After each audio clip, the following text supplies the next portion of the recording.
नमस्ते प्रणाम। तो चलिए हम लोग के एगो झूमर सुनाए जा रहा बने, सुनी जाए एक बेर।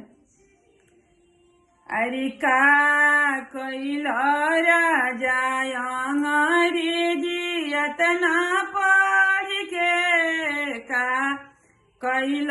राजा अंग्रेजी अतना पढ़ के, का कैल राजा आइले सिपहिया दुआरिया पर चढ़ के, आइले सिपहिया दुआरिया पर चढ़ के, का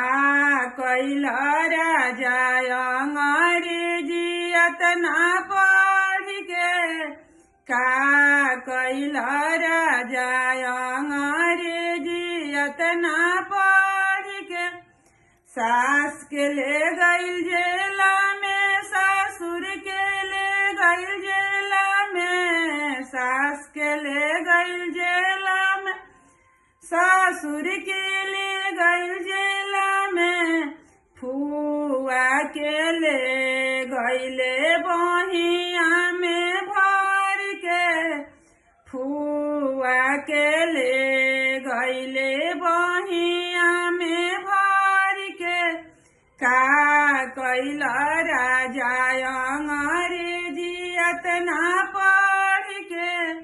का कैल राजा अंग्रेजी अतना पढ़ के।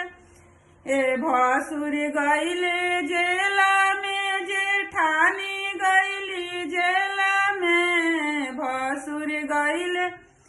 जेला में, जेठानी गइली जेला में, ए बहिनी के ले गइले गोदिया में भर के, बहिनी के ले